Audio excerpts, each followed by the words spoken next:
이 성경 찾으셨으면 로마서 1장에 2절 이 복음은 한 다음에 가로를 여시기 바랍니다. 그래서 하나님이 선지자들을 통하여 하는 그 앞에다가 하나님 앞에 괄호를 여시고, 그리고 4절 마지막에 부활하사 능력으로 하나님의 아들로 선포되셨으니 여기에다가 괄호를 닫으시기 바랍니다. 그리고 지금 가로 열고 가로를 닫으라고 했는데 그것을 빼고, 이 말씀은 중요하지 않다 그런 얘기 아닙니다. 굉장히 중요하고 신학적으로 여러 가지 그 말씀들이 나오는 그런 데인데, 그 말씀을 빼고, 그리고 2절하고 가로 닫은 그 다음을 우리 같이 한번 읽겠습니다. 자, 이 복음은 곧 우리 주 예수 그리스도시니라. 여러분, 복음이 무엇이냐고 물어보면 복음 복된 소식이고 좋은 소식이고 복받는 소식이고 그러면서 나름의 지식을 가지고 다 소개를 합니다. 그런데요, 복음이 뭔가 성경은 명확하게 얘기를 하고 있습니다. 복음이 뭐라고 그랬습니까? 우리 주 예수 그리스도가 복음이라는 겁니다. 그런데 하나님 복을 주십시오, 복을 주십시오 그러면서 예수 그리스도로 충만하게 해 주시기 바랍니다. 예수 그리스도가 내 속에서 넘쳐나게 해 주십시오. 이렇게 기도하는 사람 한 사람도 없습니다. 예수는 내가 믿어서 죽으면 천당 가고 병 낫고 그런 예수를 믿기는 하지만 예수 그리스도가 복이라는 것을 알고 그 예수 그리스도를 구하는, 예수 그리스도가 내 안에, 내가 예수 그리스도 안에 충만하게 되는, 이거를 원하는, 이거를 기도하는, 그렇게 노력하는 그런 믿음을 가지신 분들은 그렇게 많지 않습니다. 다시 한번 우리 가로 빼고 읽겠습니다. 가로 빼고 시작. 이 복음은 곧 우리 주 예수 그리스도시니라. 이 다음에 다른 사람들이 복음이 뭐냐 그러면 예수 그리스도다라고 확신 있게 담대하게 선포하고 얘기할 수 있기를 원합니다. 딴소리 뭐 병 나, 거기 가면 장사 잘 된대, 복 받는데 믿어봐, 그런 얘기 하지 마시기 바랍니다. 교회를 몇 년을 다녔어도 복음이 뭐냐, 예수 그리스도다, 이렇게 얘기를 하시는 분들이 그렇게 많지 않습니다. 오늘 오후 예배에 나와서 말씀을 듣는 여러분들, 복음이 뭔지 확실하게 하실 수 있기를 원합니다. 복음은 예수 그리스도입니다. 그러면 여러분이 복을 받았습니까? 안 받았습니까? 여러분 복 받은 사람입니다. 왜? 세례 받았죠. 세례 받을 때 예수가 나의 구세주다, 예수를 영접합니다. 요한복음 1장 12절에 영접하는 자 곧 그 이름을 믿는 자들에게는 하나님의 자녀가 되는 권세를 주셨으니, 그런데 권세 없이 교회를 다니는 사람들이 너무 많다는 겁니다. 여러분 권세 가지고 다니세요. 오늘 오전에도 말씀을 드렸습니다. 여러분들에게는 이미 킹십과 선십과 킹십의 귀한 하나님의 축복이 창세 전에 하나님이 복을 주셔버렸다, 그렇게 말씀한 복을 받으신 분들입니다. 이제 울상하고 다니지 마시기 바랍니다. 근심하는 얼굴로 다니지 마시기 바랍니다. 오후 예배에 나오는 여러분들을 보고 나도 오후 예배에 나가서 저 사람이 받은 복을 좀 받아봐야지 되겠다, 그런 말을 들을 수 있는 그런 표정을 가지고 다니실 수 있기를 원합니다. 믿음에는 두 가지로 믿음을 얘기할 수 있습니다. 첫 번째는 복 받기 위해서 믿는 믿음입니다. 죽어서 천당 가려고 믿는 믿음입니다. 그게 나쁘다거나 틀렸다거나 그런 얘기 아닙니다. 복을 받아야지. 말이 조금 이상한데, 복 받기 위해서 믿는 믿음이 아니고 죽어도 좋을 만큼 한 복을 받았기 때문에 우리가 믿는 겁니다. 이 믿음이 있어야지 됩니다. 조금 전에 복 받기 위한 믿음하고 복을 받았기 때문에 믿는 믿음하고 교회를 다니는 사람도 두 부류가 있다고 말씀을 드렸습니다. 여러분, 바울 서신이 로마서에서부터 이렇게 빌레몬서까지 이렇게 있는데 그 서신들을 읽어보면 바울이 각 교회에 보낸 편지들인데요, 각 교회에 아무런 문제가 없기 때문에 우리가 생각하기에는 초대교회 그럼 막 굉장히 어떤 이상적으로 정말 은혜가 충만하고 막 좋은 교회로 생각을 하는데 그거는 목사님들이 초대교회 상황이 어떻다는 것을 여러분들에게 가르쳐 주지 않았기 때문에 그렇습니다. 사실은 공부를 해보면 초대교회가 얼마나 문제가 많았고 얼마나 어려움이 많았는지 하는 것을 알 수 있습니다. 그런데요, 바울은 그 문제가 있는 교회들에 편지를 하면서 고린도 교회만 조금 외예지만 그 외에 다른 교회들에게 보낸 편지를 보면 항상 복음만을 처음부터 끝까지 설교합니다. 너희들이 이럴 수 있어? 너희들이 이래? 이런 얘기 하지 않습니다. 그리고 복음을 선포합니다. 로마서, 에베소서, 빌립보서, 골로새서 문제가 많은 교회들이었습니다. 어떤 문제가 있는가? 지금 시간이 없기 때문에 여러분에게 다 이렇게 소개할 수가 없습니다. 하여간 문제가 있지만 바울은 그 문제를 해결하기 위해서 너희는 이렇게 해야지 된다 하는 말을 한 게 아니고 복음을 선포했습니다. 이렇게 복음이다. 이게 우리가 믿는 예수 그리스도다. 너희들이 이런 예수 그리스도 안에서 이런 믿음을 가져야지 된다. 이거를 강조한 겁니다. 그래서 이번에도 피택 받으신 분들이 있으니까 그 피택 받으신 분들이 앞으로 어떻게 교회를 섬겨야 하는가 하는 말씀을 좀 해주시면 좋겠습니다. 그랬는데 저는 끝까지 복음만을 얘기하려고 합니다. 제가 선교지에 나가서 25년 동안 있었던 것도 하나님 앞에 굉장히 감사한 거는 선교지에 나가면 신학이 필요 없습니다. 다른 무슨 논리, 이론 이런 게 필요 없습니다. 그냥 원색적인 복음이면 됩니다. 예수 그리스도만 선포하면 됩니다. 그렇기 때문에 지난 25년 동안 복음만 성경 가지고 선포하다가 와서 어떤 신학적인 논리, 뭐 학문적인 어떤 거 그런 거 얘기하려고 하지 않습니다.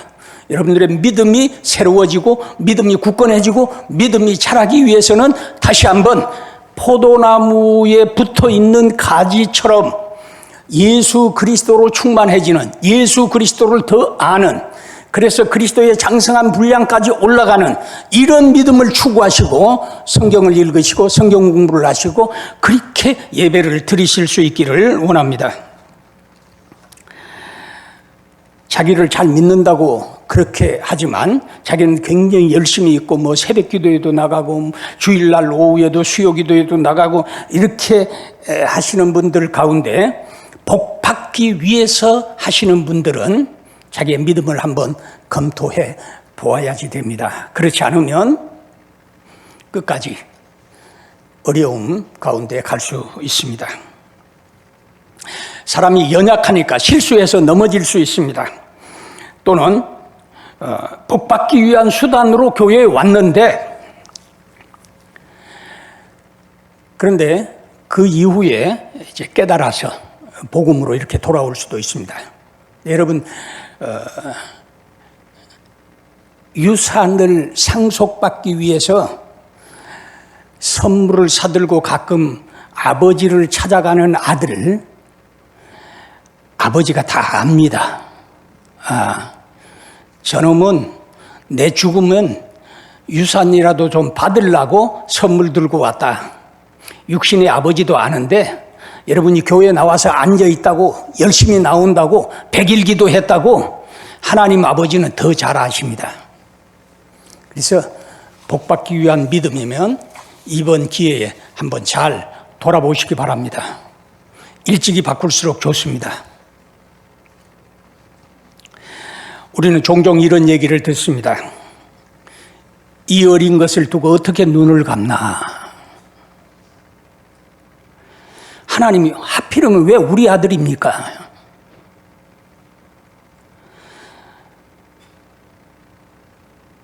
이런 마음이 든다면 자기의 믿음을 돌아보시기 바랍니다. 나는 하나님의 자녀이고 내가 지금 죽으면 하나님 나라 가니까 나는 좋고, 내 아들은 내 아들이기 이전에 하나님의 아들이고 하나님이 세상에 뜻이 있어서 섭리가 있어서 보냈으니까 내가 아니어도 하나님의 손길이 키울 것이다. 그러니 걱정 없다. 이런 마음을 가지고 하나님 감사합니다. 하나님이 부르니까 하나님 앞에 가겠습니다. 내 자식은 하나님의 자식이니까 하나님이 지켜주실 줄 믿습니다. 그런 믿음이 복을 받았으니까 믿는 믿음입니다. 근데 복 받기 위한 믿음을 가졌는데, 젊었을 때 애들은 2명, 3명 있는데 남편이 암이어서 곧 죽게 되었다는 겁니다. 그러면 어떻게 됩니까? 너무 원망을 합니다. 하나님 믿어도 소용없다. 내가 몇 년을 믿어봤어. 내가 갖다 바친 헌금이 얼만데, 내가 봉사한 게 몇 년인데 하나님 이러실 수 있어요? 이러면 교회 떠납니다. 그런 분들은 엔티 크리스찬이 돼서 다른 사람 예수 못 믿게 하는데 앞장서는 사람이 되어버리고 만다는 겁니다.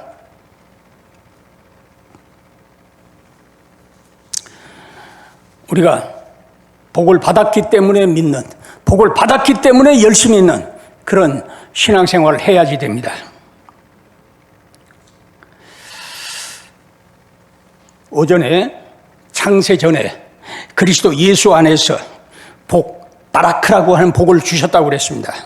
근데 바라크에는 2가지 뜻이 있다고 그랬죠. 하나는 무릎을 꿇다, 하나는 복을 주다. 근데 복을 주는 거는 에덴 동산 안에 있을 때 하나님이 주셨습니다. 아담이 받았어요.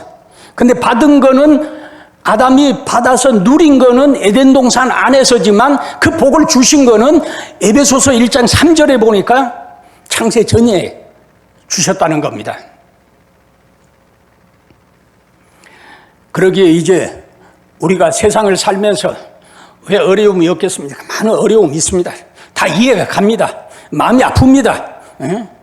세상에 많은 자녀들이 있는데 다른 자녀들은 다 괜찮은데 우리 아들이 사고로 죽었다. 그럼 왜 내 아들입니까? 하나님, 얼마나 마음이 아픕니까?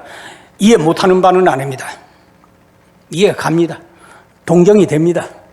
그런데요, 그 마음을 말씀 안에서 정리를 하셔야지 됩니다. 그거 정리 못하면 믿음 생활 계속 하기가 어렵습니다. 교회를 다녀도 늘 엉어리가 있습니다. 얼굴이 어둡습니다. 얘기하면 입에서 나오는 얘기는 늘 부정적인 얘기입니다. 그런데 우리는 복받은 자다. 복받은 그런 믿음 생활을 할 수 있기를 원합니다. 우리 같이 한번 외쳐볼 수 있기를 원합니다. 나는 복받은 자다. 한번 하겠습니다. 크게 하십시오. 나는 복받은 자다. 사람이 어떤 일이 습관이 되려고 하면 20번을 계속 해야지 된대요. 저도 20번씩 하는 것들이 많은데 오늘 해서 안 되면 내일 하십시오. 베드로가 7번씩 뭐 어떻게 그렇게 얘기한 거 있잖아요. 나는 복 받은 자다. 몇 번을 했는데 안 되면 20번씩 20번이라도 해서 여러분이 바뀌어질 수 있을 때까지 하시기 바랍니다.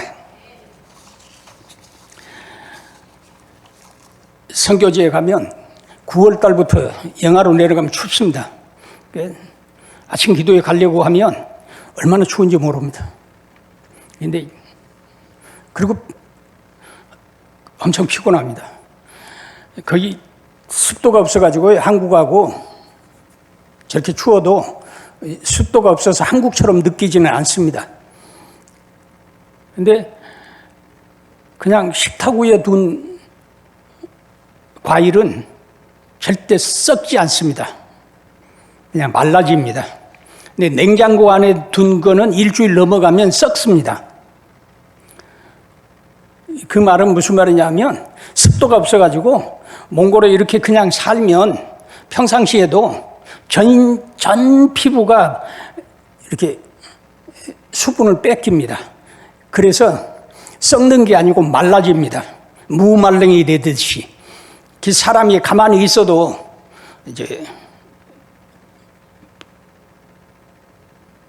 몸에서 수분을 다 뺏기기 때문에 몽골에 가면 오전에 물을 자꾸 목마르지 않아도 자꾸 마셔야지 됩니다. 그래 오후에 좀 덜 피곤합니다. 근데 아침에 일어나면 너무 피곤합니다. 그래서 피곤하다. 그냥 다른 선교사들 아무도 새벽 기도회 하는 사람 없는데 우리만. 제가 가던 해부터 우리 교회는 아침에 새벽 기도회를 계속했습니다. 한국에서 목회를 하다 갔으니까 그렇게 해야지. 그래서 계속 새벽 기도회를 입에서 늘 피곤하다 이게 자꾸 나옵니다. 근데 하루는 은혜를 받았습니다. 이제 피곤하다는 말 안 한다. 그리고 아침에 눈을 딱 뜨면 하나님 감사합니다. 할렐루야. 그리고 오늘도 눈을 떴습니다. 여러분 아침에 눈 뜬 게 얼마나 신기한 거고 얼마나 큰 축복인지 아십니까? 여러분 저녁에 잠자고 아침에 눈 못 떠보세요. 그 눈 뜬 게 얼마나 큰 축복인데 그게 축복인 줄 모르고 피곤한데 이렇게 그냥 뭐하고 그러지 마시고 새벽 기도에 나오시기 바랍니다. 한 번 하면 안 됩니다. 날마다 그냥 눈 뜰 때마다 하나님 오늘 또 눈을 떠서 감사합니다. 그리고 크게 합니다. 습관이 되어야지 됩니다.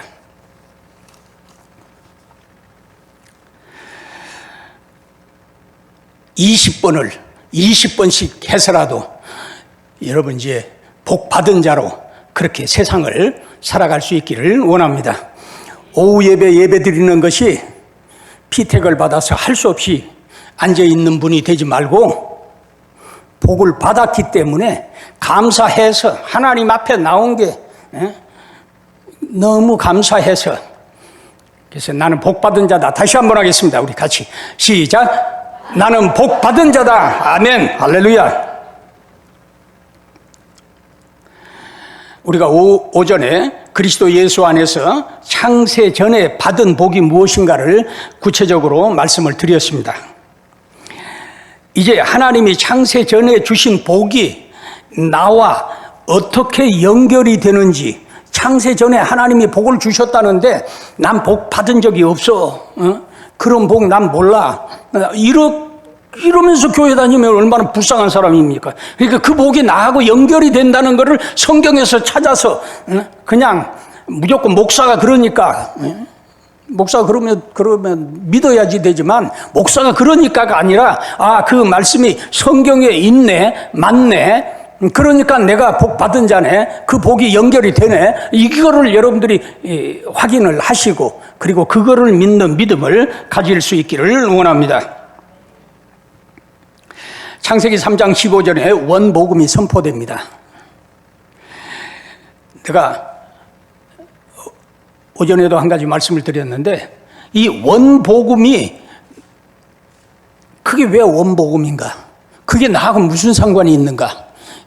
그거를 오랫동안 묵상을 하고 그렇다니까 그런 줄 알았지만 깨달아지지 않았습니다. 그런데 성경을 많이 공부하다 보니까 이 원복음이 나하고 연결이 되는구나. 창세기 3장 15절은 여자의 후손은 내 머리를 상하게 할 것이요. 요 말씀이 있는데 요게 원복음입니다. 최초의 복음이어서 원복음이라고 얘기를 합니다. 이 원복음은 여자의 후손은 내 머리를, 뱀의 머리. 근데 뱀은 요한계시록 12장에 보면 옛뱀, 큰 용, 사탄, 마귀 그렇게 나옵니다. 그래서 사탄의 머리를 깨서 사탄의 권세가 없어져 버렸다는 겁니다. 사탄의 권세는 로마서 8장 1절을 보면 죄와 사망의 법을 가진 권세를 가지고 있습니다. 근데 그 죄와 사망의 권세가 깨져버리니까 그 속에 갇혀있던 죄인들이 나왔다는 겁니다. 그게 이제 생명과 은혜의 복음입니다. 그래서 우리가 구원을 받게 되었습니다. 그런데 이 말씀이 어떻게 복음이 되는지, 어떻게 십자가와 연결이 되는지 그것을 우리가 연결하는 걸 말씀 안에서 찾아내야지 됩니다. 우리의 구원은 우리의 노력으로 되는 것이 아니고 하나님의 은혜로 된다. 그런데 이 말을 잘못하면 구원은 노력 없이도 된다. 구원받은 사람은 노력 안 해도 된다. 그런 얘기는 아닙니다. 구원받은 사람은 노력 열심히 해야지 됩니다.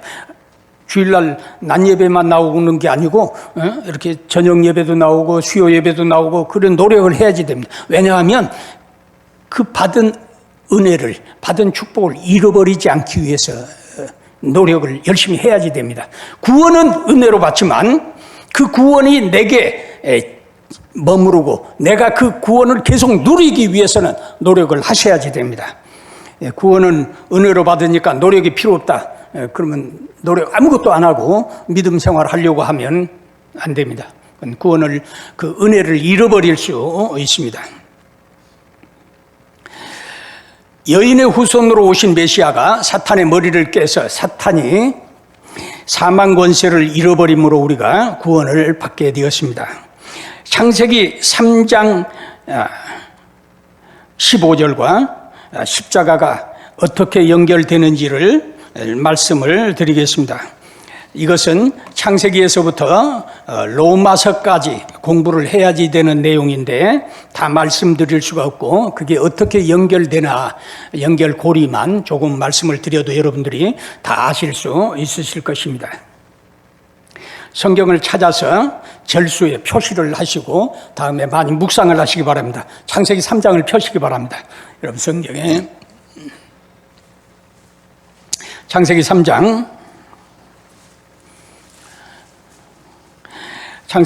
14절에 뱀이 저주를 받습니다. 오전에도 잠깐 말씀을 드렸는데 하나님이 뱀은 듣자마자 저주를 해버리신 것입니다. 창세기 3장 15절에 원복음이 선포됩니다. 여인의 후손이 내 머리를 상하게 할 것이요. 이것이 원복음이고 창세기 3장 15절에 선포됩니다. 창세기 3장 16절에서 19절에는 여자와 남자 아담에 대한 벌이 내려집니다. 제가 이걸 심판이라고 하지 않는 것은 한 번 하나님이 기회를 주시는, 그렇기 때문에 하나님이 저주라는 말을 사용하지 않고 벌을 주셨다라고 얘기를 합니다. 여자에게 벌을, 남자에게 벌을 주고 여자에게 벌을 주었습니다. 근데 3장 17절에 보면 그 남자에게 준 벌을 얘기하면서 땅은 아담으로 말미암아서 저주를 받을 것이다, 그렇게 받는다, 그렇게 하나님이 말씀하셨습니다. 그래서 결국에 저주를 받은 것은 뱀하고 그리고 땅입니다. 근데 이 땅에다가 천국을, 에덴 동산을 만들겠다고 한 이단들이 있습니다. 속지 마시기 바랍니다. 하나님이 저주하셨습니다. 그 저주를 하나님이 풀어주시기까지는 거기에다가 에덴 동산을 만들 수 있는 건 아닙니다. 인간의 노력으로 되는 게 아닙니다. 그러니까 속으면 안 됩니다. 저주받은 뱀을 요한계시록 12장 9절에서 큰 용, 그리고 옛뱀 또는 마귀, 사탄이라고 한다고 얘기를 드렸습니다. 하나님께서 여자와 아담에게 벌을 주셨지만 저주는 내리지 않았다. 대단히 중요한 말씀입니다. 용서를 전제로 한 재판을 하셨다는 것입니다. 그래서 심판이라는, 창세기 3장에 나오는 걸 심판이라고 하지 않는 것은 그런 이유입니다. 구원을 깨달은 아담이, 이 말씀 속에서 구원을 깨달은 아담이 바로 그 다음에 20절에 보면 여자의 이름을 하와라고 짓습니다. 그 전까지는 여자였습니다. 남자이고 여자였는데 여자의 이름을 하와다, 그렇게 아담이 지어주었습니다.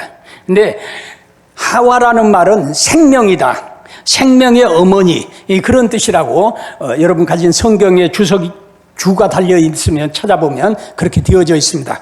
그 말은 하나님이 딱 보니까 창세기 3장 15절을 말씀한 다음에 아담이 여자를 하와라고 이름을 짓는 걸 보니까 얘가 깨달았네, 하나님이 아신 겁니다.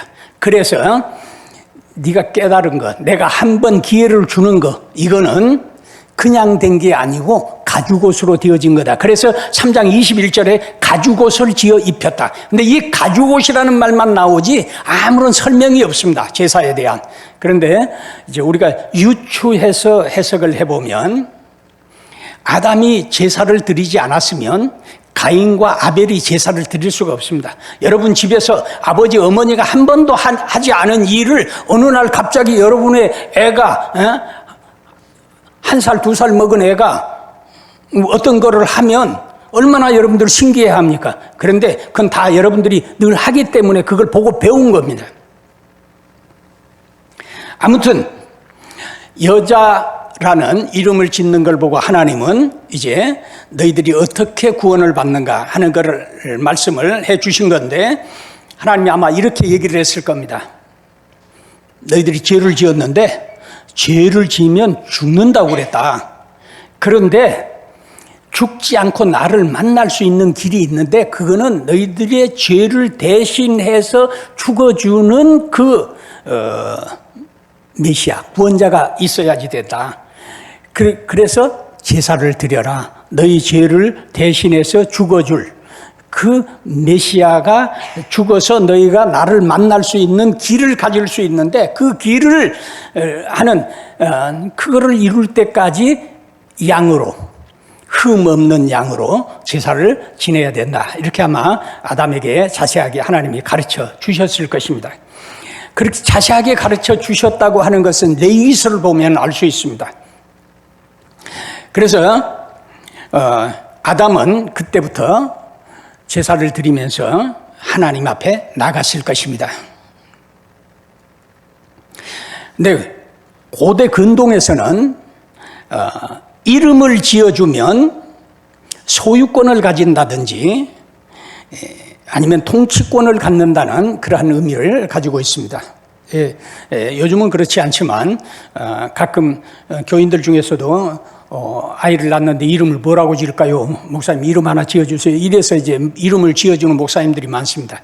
네, 그렇게 되면 이제 그 아이는 이름을 지어주신 목사님을 평생 사부로 모시고 이렇게 아버지처럼 이렇게 이제 해야지 되는, 원래 고대 근동에 아담이 하와라고 이름을 지어줬는데 제가 보기에는 정말 믿음의 이름이라고 봅니다. 생명의 어머니.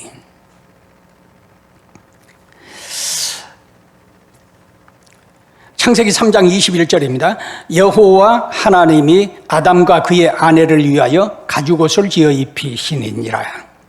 여기서 가죽의 의미는 벗겨진 가죽 또는 생가죽이다, 그런 뜻이라고 그랬습니다. 그 말은 이제 짐승이 한 마리 죽었다는 얘기입니다.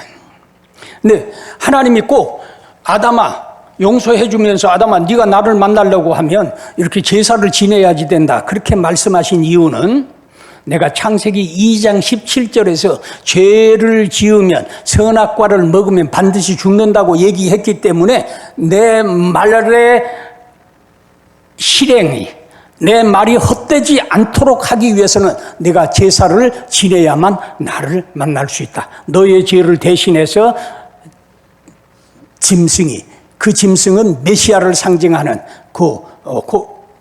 죽어야지 된다. 그래서 여러분 예배를, 요즘 예배는 축제다, 그래서 찬양이다, 그래서 막 찬양 부르고 춤추고 막 이렇게 예배를 드리는데 그 예배의 한 부분이면 맞습니다.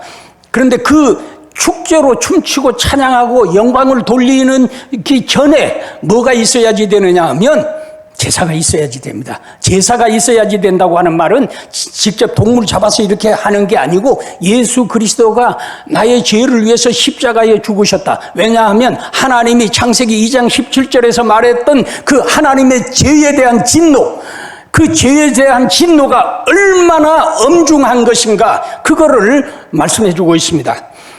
제사를, 옛날 구약의 제사를 낭만으로 생각하는 사람들이 많습니다. 아, 그거 참 멋있겠다. 그거 재밌겠다. 양, 가축 잡아가지고 무슨 가죽 벗기고. 여러분, 그거 얼마나 처참한 것인지 모릅니다.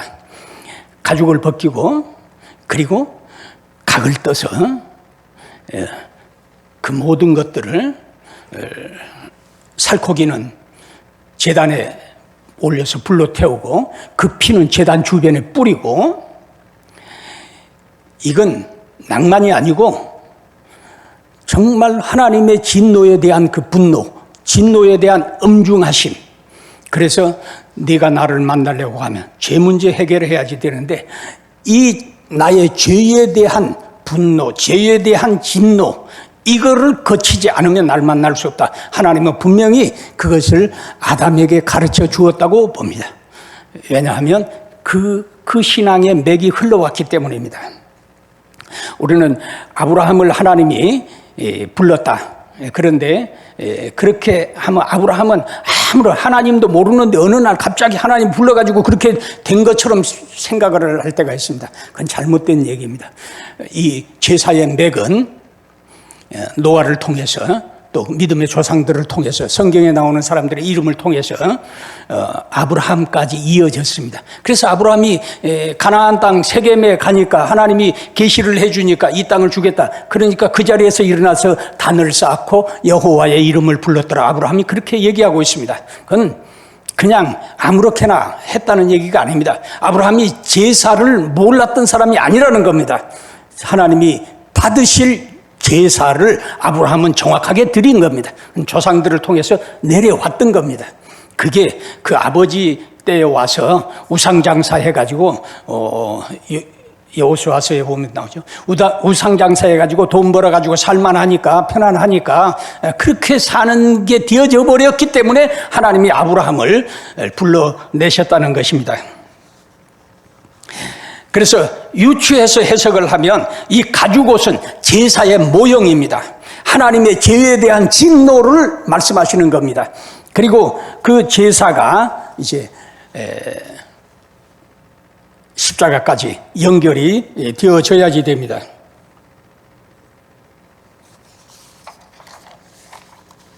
시간이 엄청 많이 갔네요. 네. 하나님이 아브라함을 부를 때 12장에서 1절에서 3절에 너는 복이 될지라 그렇게 말씀을 하셨습니다. 천하 만민이 너로 인해서, 너와 네 후손으로 인해서 복을 받을 것이다. 그렇게 말씀해 주셨습니다. 이 말씀을 아브라함은 믿었습니다.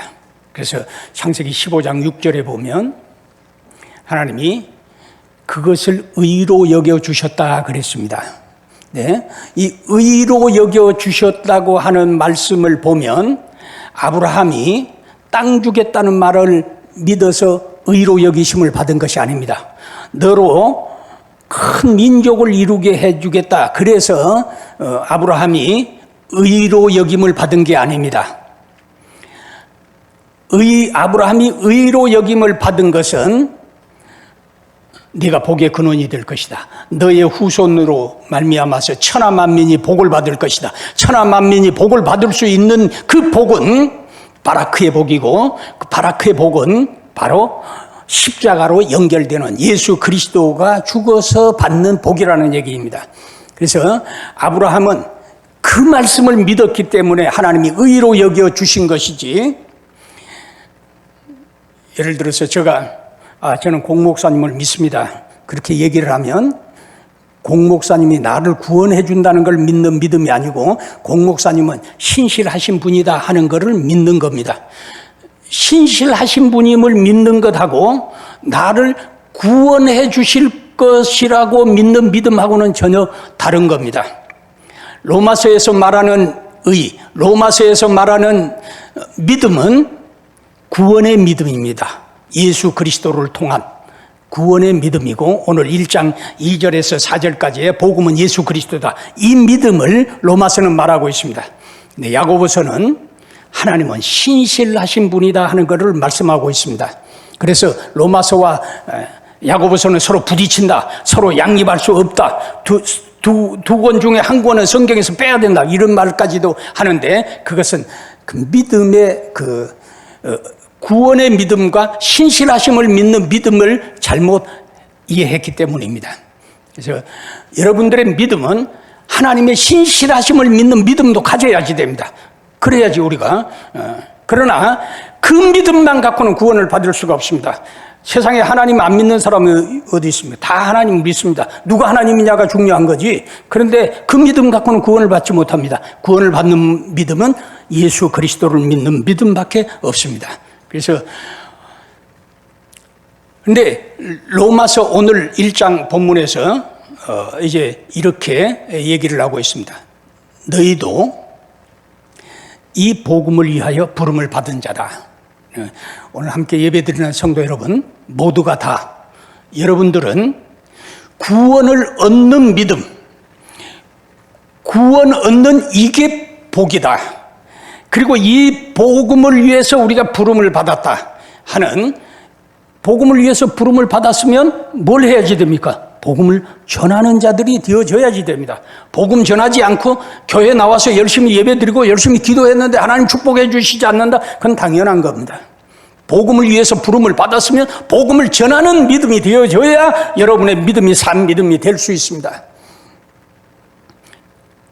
가끔 젊은 사람들 중에 또는 지성인들 중에 그렇게 질문하는 사람들이 많습니다. 이스라엘 백성들은 하나님의 백성들인데 왜 늘 강대국에, 이집트에, 아수르에, 바벨론에, 페르시아에 포로로 잡혀가고 종로로 탑니까? 왜 하나님 이 백성이 그렇게? 그런데 이스라엘 백성들 구약 성경을 여러분이 잘 읽어보시기 바랍니다. 제사가 없은 적은 없습니다. 제사는 항상 잘 드립니다. 제사는 많이 드렸습니다. 하나님이 받지 않는 제사였습니다. 왜입니까?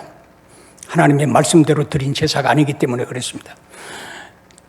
너희는 제사장 국가가 되라고 하나님이 말씀하셨는데 제사장 국가가 된 적은 없습니다. 제사 국가는 되었습니다. 잘 이해하시기 바랍니다. 제사장 국가는 된 적이 없고 제사 국가는 한 번도 버린 적이 없습니다. 이스라엘 백성들은 늘 제사가 있습니다. 그런데 그 제사가 제사만 드리는 제사 국가만 되었지 제사장 국가는 되지 않았다는 얘기입니다. 제사장 국가는 뭡니까? 제사장은 다른 사람들이 와서 제사 드리게 하는 사람들이, 제사를 도와주고 제사를 드리게 하는 사람이 제사장입니다.